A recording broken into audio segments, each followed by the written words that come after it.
welcome to Galston Valley's 37th annual birthday weekend. Hope you have a great time. Let's see what's around the railway.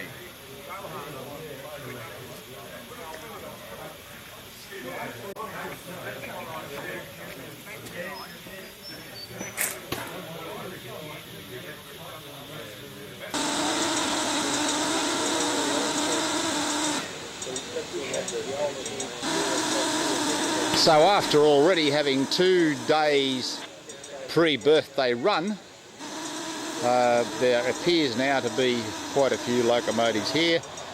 I know there's at least 12 steamers, and of those 12 steamers there'll probably be about 7 38s. Actually there's one with the same number, it's duplicated, 3807.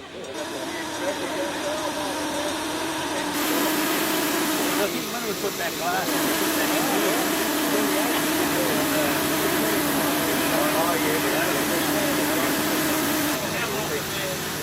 Morning, John. Morning, Duncan.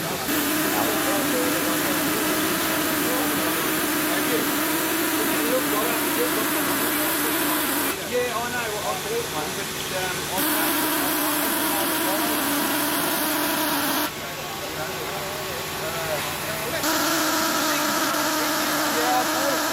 about $60 for it.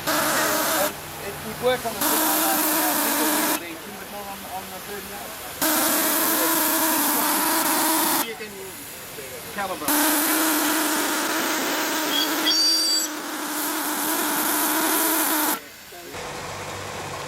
You'll see over here behind me that one of our newer members, Stephen Saunderson, is very busily cleaning off some cars.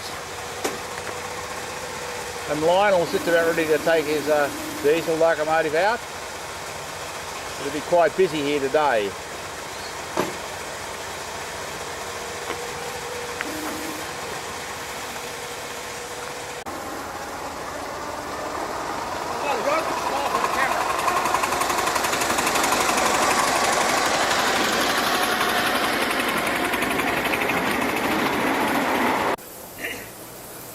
We're working remote today. Oh, the camera's over there.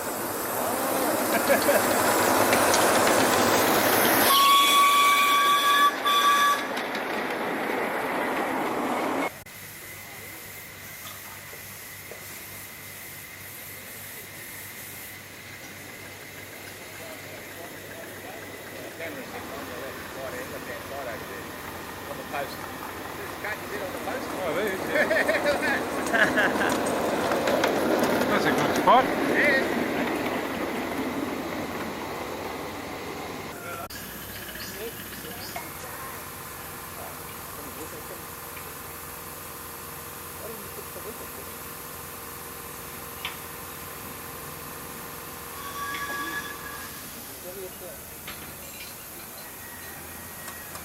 Again.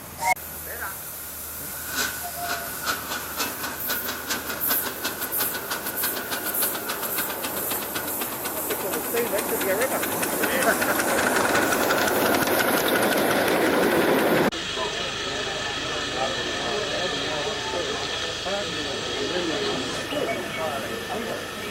Got a lot of visitors and friends from other clubs here today, and our guest of honour has already arrived,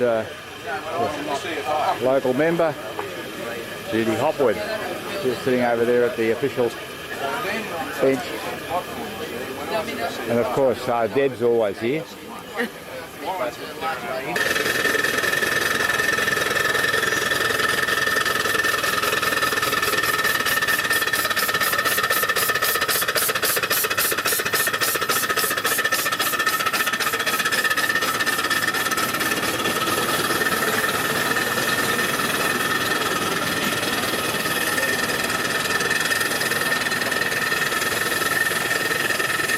Darren O'Brien's latest acquisition or accomplishment, the climax.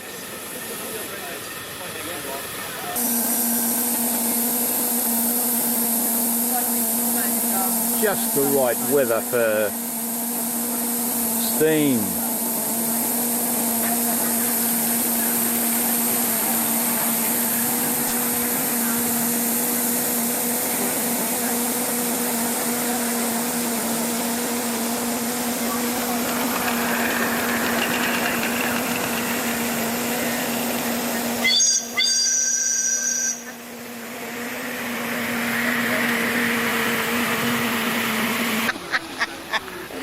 There you are. Well, The tea and coffee's coming. well, good luck, you pair, eating all that. No, lot. well, got all the Wait till food. somebody else arrives. Yeah, might be any left by the time we get done with it. Yeah. Yeah. I'll tell you, I've hardly went. Oh, right.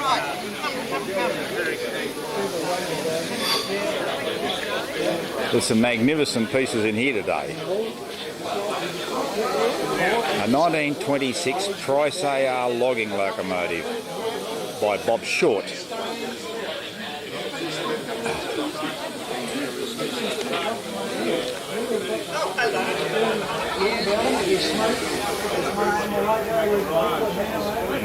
Russell Painter's almost completed Titan.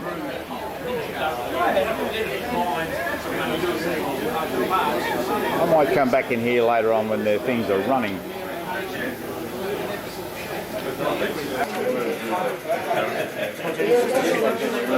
This magnificent model of the Olympic was built by Bruce Giles. He's a close associate of Michael Bleeby.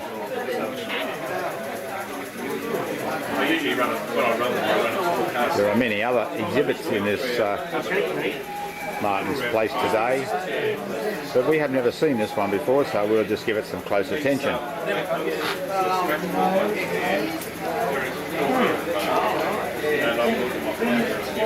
It's a sister ship to the Titanic, although this one didn't sink. Probably good news. The engine room is over here. It's gear driven through the two engines to the three propellers. They're not individual, they drive all together. Alan Fern also brings his collection along. And today we're very pleased to see Michael Bleeby in our midst.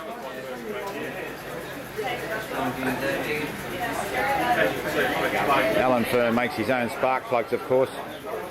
He could have done KLG out of business many years ago.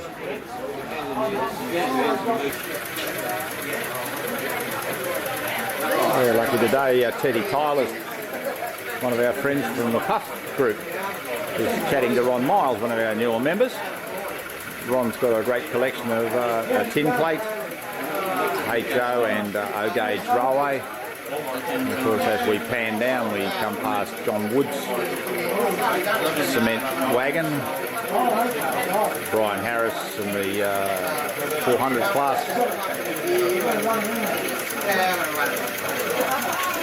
and other people gathered, chatting.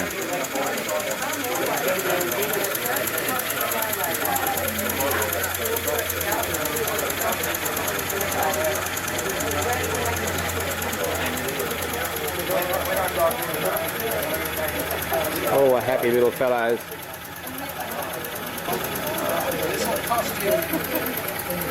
What do you do? I often wondered about that because I used to live in Marlow and there was a big steep hill, up the hill.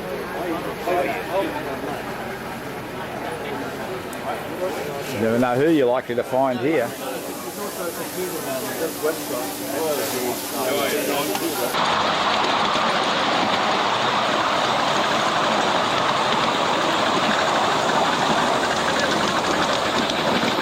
The obvious way to see what's going on is to take a ride on a train. There's a little bit of humidity around and it's pouring rain, I believe, in Newcastle. Not good for them. But the humidity here is just causing some problems. Keith Botting visiting from Victoria.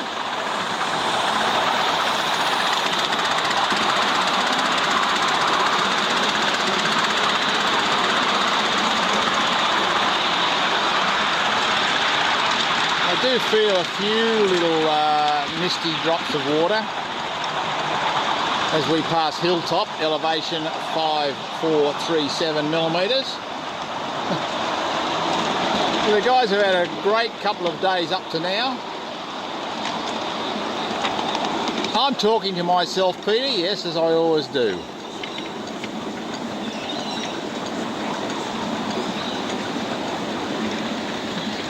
People don't appreciate how high this mountain is when they start to climb until they start to look down and see the next level and realise, yes, we are 5 metres above the railway station at Galston Valley.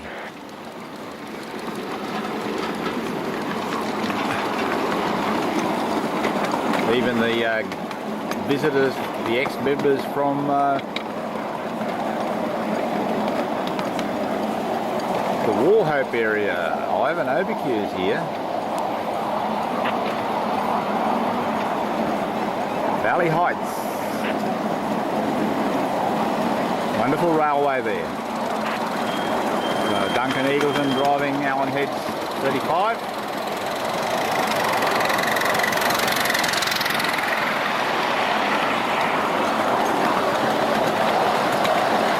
Of course, Wilton Brown has just disposed of the 3642 to a new owner. And the Naked Nymph.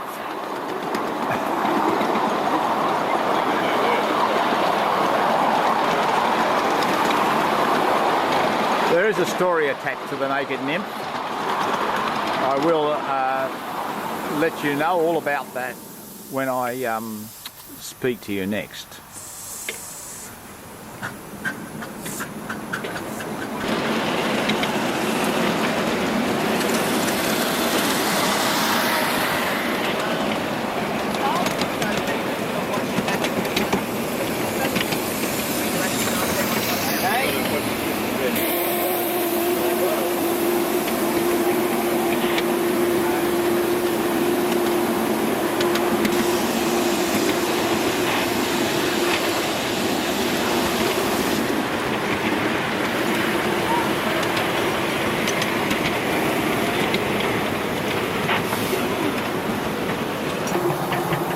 These are the new diesel sidings that have been erected in the last couple of years.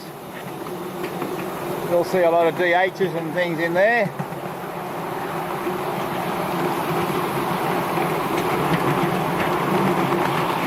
The 422.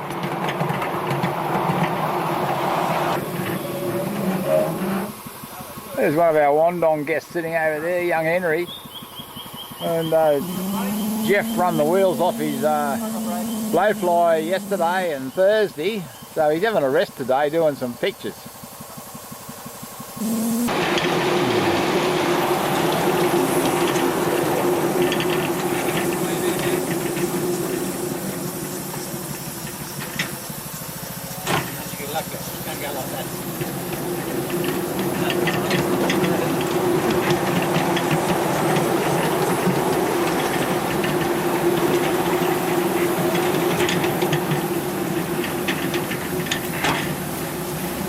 I think they're going to stay here, aren't they?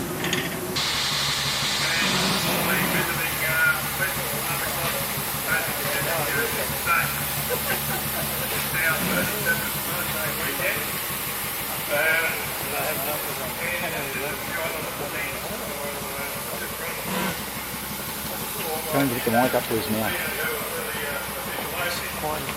Too quiet.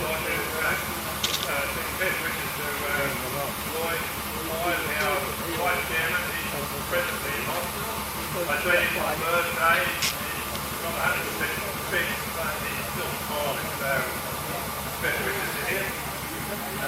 There's a special mention here for the ladies who send a couple of gentlemen to maintain our barbecue and canteen services. They go unnoticed except when you want a pudding or a chocolate, and I might add, they are never rostered, they just turn up every Sunday. That's 12 Sundays a year without a roster, so I'd just like to congratulate them. This is an example of many other memberships. In the last couple of weeks we lost 2 members. One of them, he had retired earlier late last year and didn't renew his membership because he was no longer fit and able. So we've lost 2 members in the last year that I know of. We'd just like to think of their families and wish them well. When the special trains are about to depart after the official opening, they are all, like the Melbourne Express, they are all ticketed trains. But I'd just like to thank him for the services that he rendered, and it is all an honorary service to us. So can we give him a clap?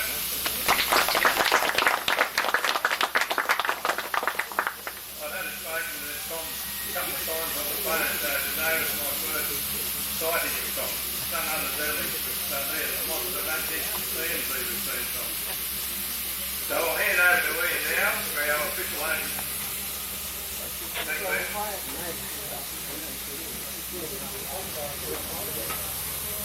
Good morning, ladies and gentlemen. Some of you remember it often through the recent election campaign, Tony Abbott made the amazing statement that you couldn't believe anything he said, but you could believe what he's written down. I don't remember that enough. So I've written down what I want to say, so you can believe every word I say. Ron has asked me to open the weekend festivities with one of the longest serving members of this club. I couldn't find a longer serving member as I joined on the very first night. The chief boss organised a meeting up in the church hall in Hornsby, the former club, which was in 1973. I had dabbled in steaming my teenage life with my brother. We built boilers out of golden syrup tins, sold them and lived down. We don't show it too much. We survived. And we also built crankshafts out of empty pieces of fencing wire. That was all pretty primitive. But anyway, we forgot about that because we then got involved with cars, girls, job, wedding, building houses, having a family. I was looking for a hobby to keep me, to fulfill my life because there was one thing missing. I did try horse riding but fell off and the horse stopped suddenly and I didn't. So when I read the article in the local paper about the meeting to form the club, I knew it hadn't been saved. I still feel the same way 37 years later. Some other members have confided in me that without the club they would have fallen off the perch some time ago. Unfortunately, some members have, but not before they contributed considerably to the building of this track at Galston. The club was formed in 1973 and within a very short period of time the Galston Railway was officially opened in 1980. Most of us were young then and weekend working parties once a month were enormous progress. There was a lot of the material was sourced from members' backyards or sheds and it fell off the back of the truck. It was all a bit rough and ready. Some of you have been coming to our October birthday weekend for some time may remember how rough it was. But at least we had a track to play trains on.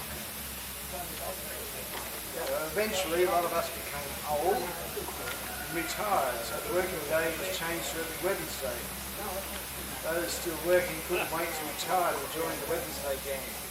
They were called other names at the time, but I won't mention those. This gang then settled down to rebuilding just about everything. Work is still in progress, as you can see. As we had more time and money, a more professional approach was taken. We had managed to purchase the land and were making considerable amounts of money on running days, so it was possible to take this approach. One important step was to actually draw plans of each project so that we had a record of what we had done. Another important initiative was to introduce a training course for supervisors, which proved so successful that we now have 5 supervisors for every work. It's a very popular part of the club. To provide proper drainage, the decision was taken to discard the small 2.5-inch gauge track that was no longer popular. The points were rebuilt to a simpler design without the 2 gauges. Another major exercise was the replacement of the signalling system. Some members have been guilty of digging up and cutting the underground wires, believing them to be tree roots. It proved to be rather difficult to join them up again correctly as all wires were coloured black. So all wiring is now colour-coded and then placed in conduits and a circuit diagram made showing where they are. The new signalling box, which is still being built, will make life easier for all concerned. Now, being in a bushland area, which I think is quite attractive, but those nasty little animals called white ants have been busily eating away the timber work on all our buildings. The original wall was built in half a day. I remember the step we were trying to hold back the ants. All those were pretty hard to say. Needless to say, it was not a pretty sight, but I can tell that isn't just from me here. So this is a contradiction of the mushroom very well. In my eyes, quite proud of our efforts. We take the Lord during visits and we'll run prepare the weekend presents.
You're everywhere.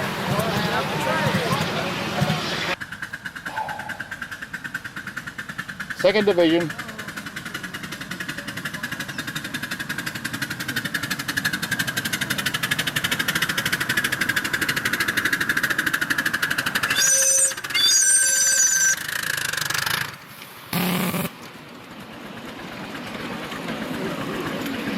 Give me the cases, Bill.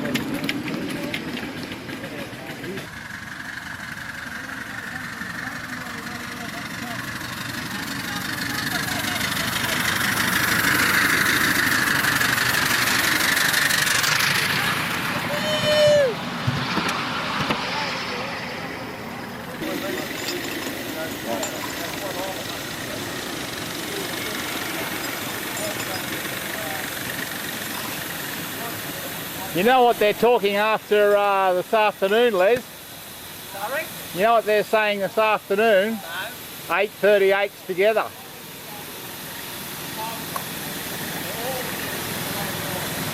They're right here, are they? Pretty much.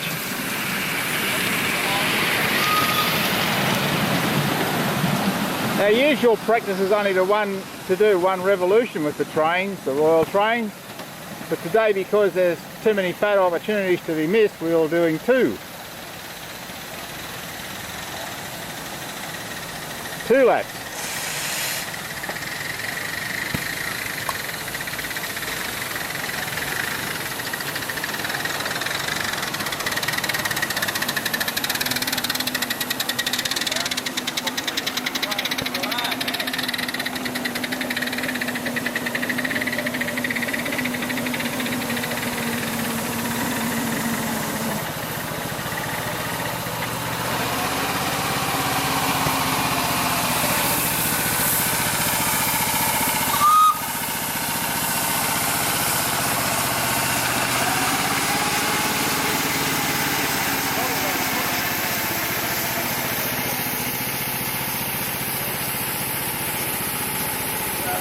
The strip is so long that Ian's got to have a drink. Yeah. So one of the not watering the plants on the way round. That's right.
Well, Dave seems to be getting the hang of the engine now after his 18 months investiture. But it's like all steam locomotives, they're all different.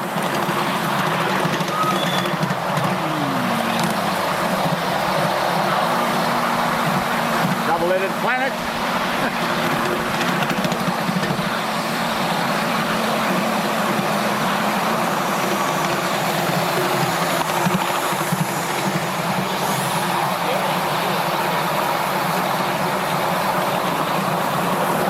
Star makes an appearance on his 3807. Of course, you realise there are two 3807s here.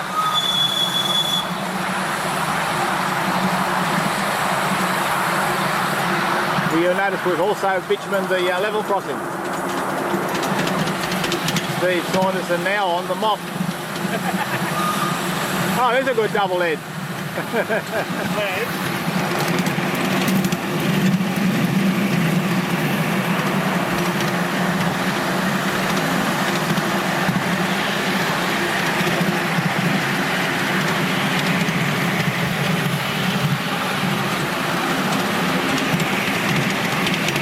Some track work going on down here. Jeff's running back on the he's on the fuel oil today. Jeff's able to change over the grate in the shade and run either char or watch the lower road there, David.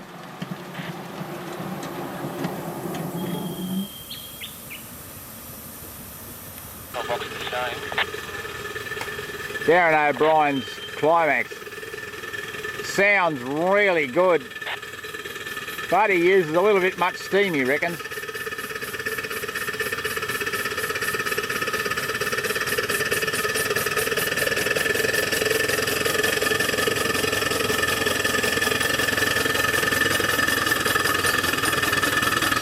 What a fabulous gadget.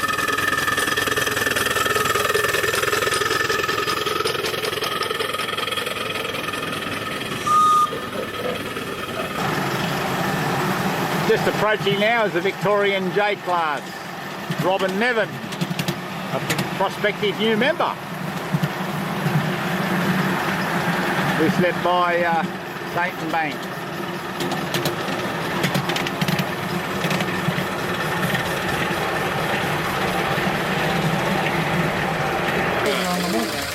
Yeah, get the official photograph now.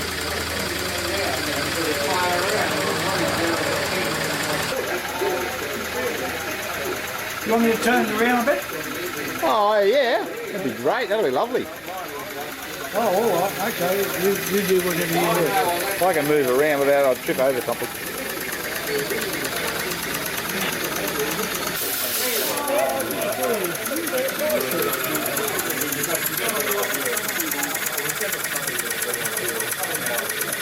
Sometimes this camera has a mind of its own. Oh, does it? Yes. Oh, I see. Now it's 11 years old, you see. You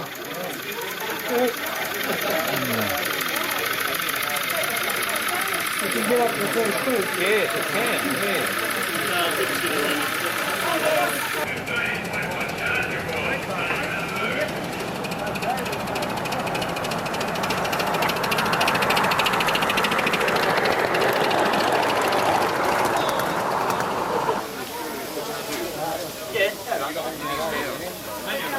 Lunchtime.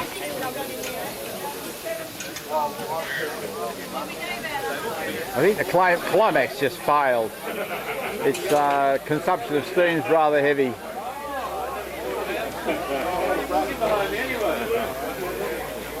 Pigeons on the fence having lunch. Oh, right. I did up there. Even Stuart's here. Oh. We know him, pal, don't we? Yep. Jack Mockett. Jack Mockett. We thought we'd seen it around. It's running all right now. Great. Yeah. Fabulous. but there's no way I was going to put that. And Ian Hurl and his new engine, Oliver Cromwell, still in the stages of construction. He's doing his weighing job today. Well, they don't have very big tenders on English. Yeah, that's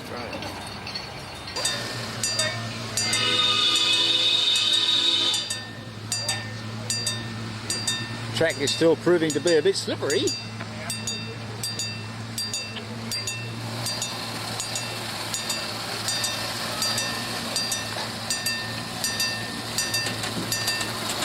They're not using Handy Andy. Oh, is that what it is? You're supposed to use Handy Andy.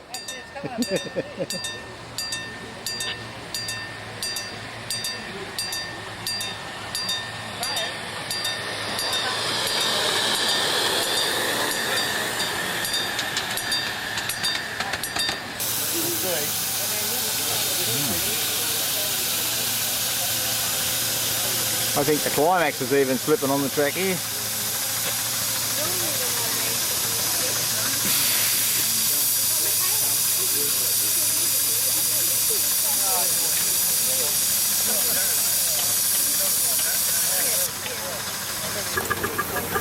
Yeah, the climax is even slipping here.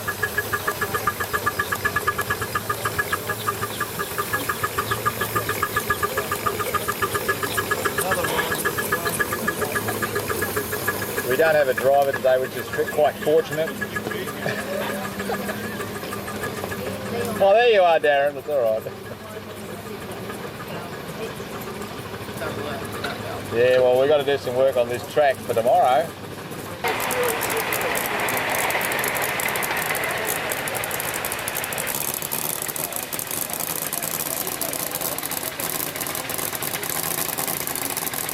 Always interested onlookers for Alan's engine.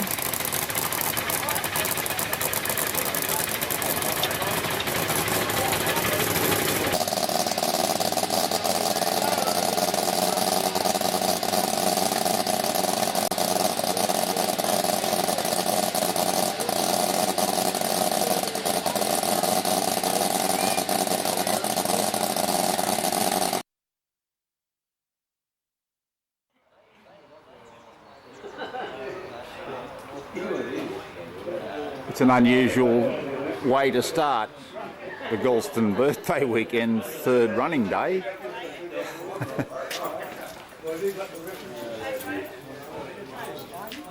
It's rather overcast this morning, I'm very sorry to tell you, and things aren't briskly happening as usual.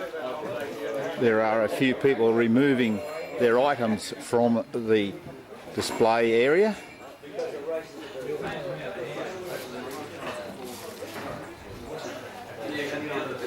And there is little or no activity on the track at all. Our visitors from both Victoria and Queensland and even New South Wales departed last night. They must have known something. But the clouds are not that heavy, and we anticipate that maybe we will get a run in today. But there won't be very much more to report on the 37th birthday weekend. Last night when I got home and didn't say a thing. There, the Mr. Bob Johnson's HO collection here.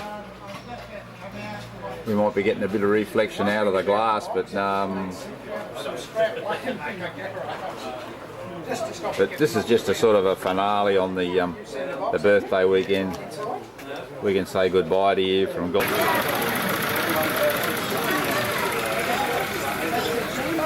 Here it is, 1:15, and trains are still running. We're very fortunate. The weather has brightened up a little.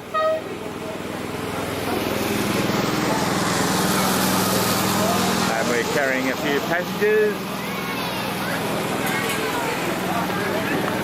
And nothing untoward's happened yet, so we're very fortunate.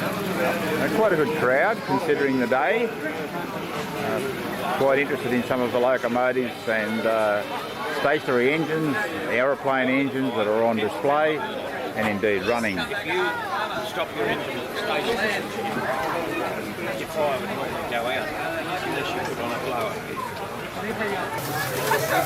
The usual display of stationary engines by Don Payne is here, and having interested observers, as long as they don't stick their fingers in the rotating wheels.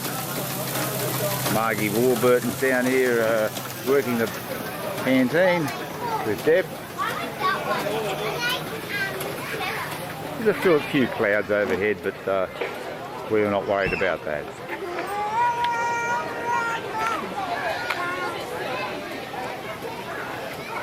So we will say goodbye to you from Galston for the 37th birthday weekend, October 2010.